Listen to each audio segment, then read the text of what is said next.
really neat that what Ed started out with about creating a need or filling a need is where Chris ended up with. And That's what I'm saying. that was a perfect opportunity. Before I start question and answer, I got one for Allison. And then you had talked about that, we can't measure what we don't know or track. And I remember when Jody did the carbon footprint analysis or inventory of the city, and then we had the goal. Well, do we know if we've made any progress? Yes and no. We know that at the time, so we're going off of the benchmark of 2005, and we know that when the report was written in 2008, that we had gone down some because, sadly for bad reasons. We had hurricanes and we had a recession. We will have a report come Earth Day of this year to show where we stand right now. We've had some really cool projects that have come online, both city-led as well as within the city's boundaries. So we will have the numbers very shortly. Okay. Just one other comment before we start and get your questions ready. One theme I saw through here is that it's undeniable that we should be the example for everybody. 3 million people come to visit our less than 80,000, and we don't do a really good job of it. So what do you guys think? Just some questions. Jody, fitting for you to do. No, this is a really random specific Who question. do you want to address it to? You could try to address it to somebody or. It's for Allison. Just a clarification, Yes. the projections for the increased water that we're going to need, Yes. what is that based on? That's part of Where's the the water increase in- supply plan that all the cities have to do every year with the aqueduct. And so, same thing, they've got a projection of where we're supposed to be, supply and demand. Is it because of the wastewater systems that are going in, or where's the increased need coming from is my question. Actually, so Aqueduct looked at it very carefully because they were trying to figure out, Key West historically has, actually the Keys, historically has the lowest per capita water use of all of Florida. Has had historically, but we're gaining on the rest of the state. The two main things that they found, landscaping and pools when a new house gets bought. And so one of the things we're going to be looking very strongly at is that if you want to put in more landscaping in a pool, that a lot of that's going to need to come from a cistern kind of source and not be drinking water. My wife will tell you I'm not a point scorer, and I can get people upset.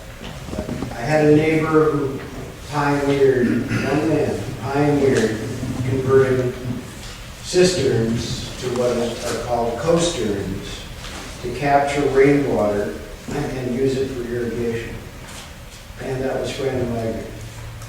So I commend Jimmy Weekly for knocking plastic bags out of his stores as a one-man effort.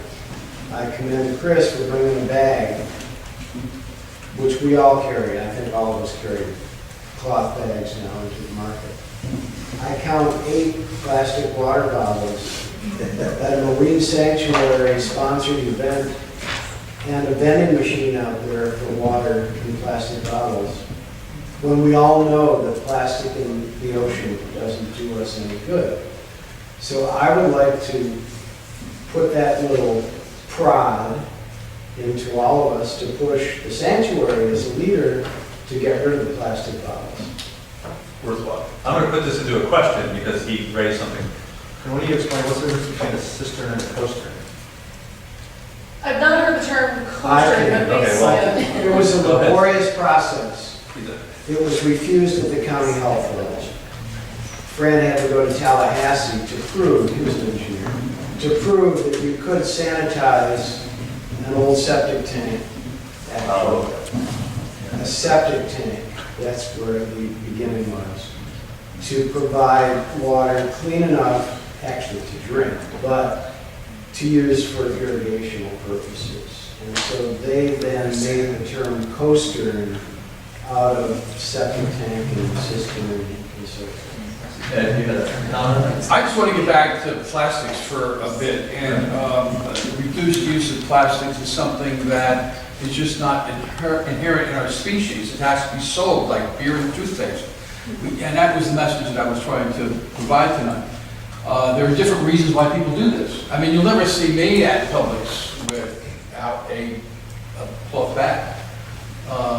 But I don't have any illusions about it. It's not like I think that the few plastic bags that are not going to use are going to save the planet. That's not it at all.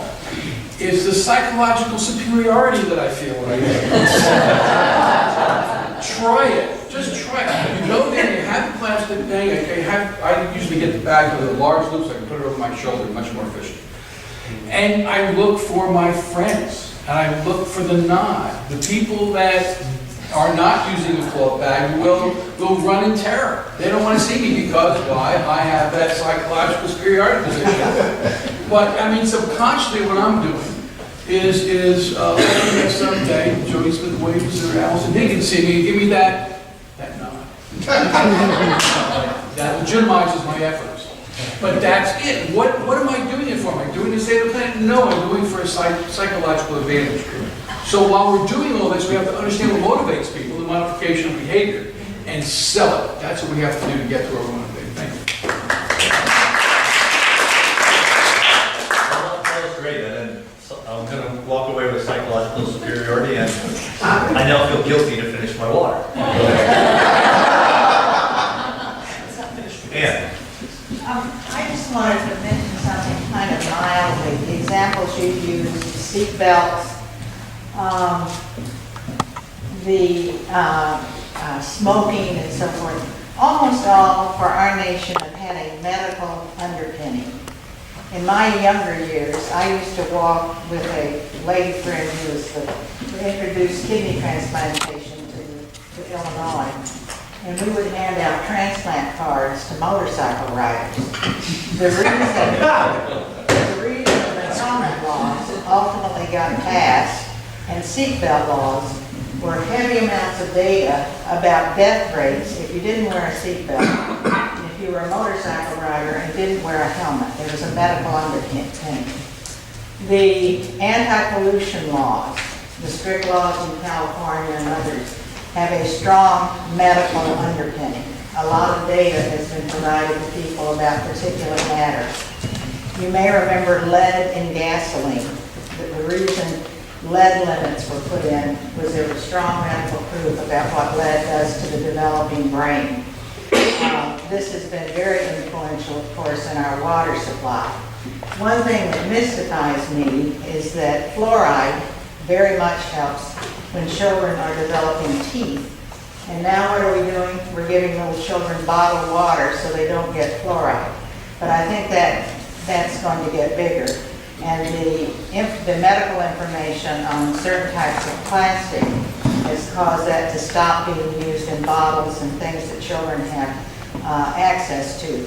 So I would just make the point that where we've had successful environmental interventions in this nation, and the lung cancer one's a big one, Surgeon General took him after cigarettes, does have a rational medical underpinning that people can believe and understand the data and becomes overwhelmingly persuasive to legislatures. I just think we should remember that.